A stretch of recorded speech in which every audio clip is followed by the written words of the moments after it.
Anger is one of the most misunderstood emotions we have. Many of us were taught that anger is bad, that it should be suppressed, hidden, or avoided. But anger isn't inherently destructive. It's directional. It tells us that something important within us has been crossed, a boundary, a value, or a need. The problem is most of us were never shown how to use anger in a healthy way. Instead, we were often punished for it or shamed for expressing it. So as adults, we push it underground. And that's where it starts to work against us. When anger isn't understood, it doesn't disappear.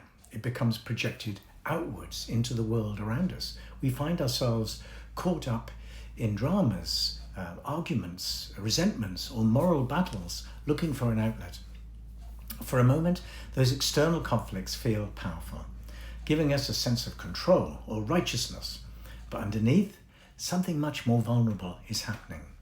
A wounded inner child is crying out, "Please hear me, please see me, I matter." When our anger was dismissed or punished as children, we internalized the message that being angry meant being bad. As adults, we swing between these two extremes. We either implode, turning anger against ourselves and feeding the inner critic, or we explode, projecting it onto others and feeding external drama.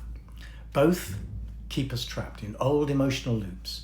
Both reinforce the same negative belief. I'm powerless. I'm not enough. My voice doesn't matter. Anger isn't the problem. Unprocessed shame is.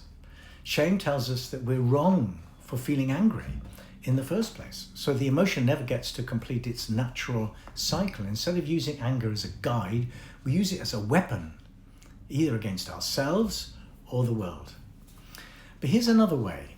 What if we could learn to redirect that anger inward, not as blame, but as motivation? What if we could use it to build our sense of identity rather than destroy it? This is where the idea of the inner child and inner parent, our nurturing parent, becomes important. Our inner child is the feeling part of us, emotional, honest, and deeply sensitive. That child still remembers the times they weren't heard or respected, and beneath that silence burns a very old anger. Not hatred or rage, but protest. A protest that says, I deserve to be seen. I deserve to be loved. That anger isn't there to punish us. It's there to protect us. It's a sign that something inside wants to come alive again. Instead of pushing the anger away, we can listen to it and let our inner nurturing parent respond. The inner parent says, I hear you. You're right to be angry, but let's use this energy wisely. That's what I call tough love, the part of us that can hold compassion and accountability at the same time. It says, yes, you were hurt, but you don't have to stay stuck there. You can use this energy to rebuild, to grow, to rediscover who you really are. When we learn to meet anger with inner authority rather than external conflict, anger stops being a reaction and becomes an action. It becomes a call to integrity. It motivates us to stand up for what we believe in, to set boundaries, and to stop living small. Start by noticing when anger shows up. Pause before reacting. Ask yourself, is this about them? Or is it about me finally needing to stand up for myself? Then take small steps. Set one boundary. Speak one truth. Say no when you mean no. These may sound like small things, but they are acts of self-definition. They tell your inner child, you're safe now. I've got you. And they tell your inner critic, you don't get to run the show anymore. Each time you channel anger into assertive, values-based action, you strengthen your identity. You move from victimhood to agency, from shame to self-respect. It's through these mini challenges that we grow. We try, we fail, then we learn. And through that process, we build resilience. Not just emotional resilience, but identity resilience. The ability to stay connected to who we are, even when emotions run high.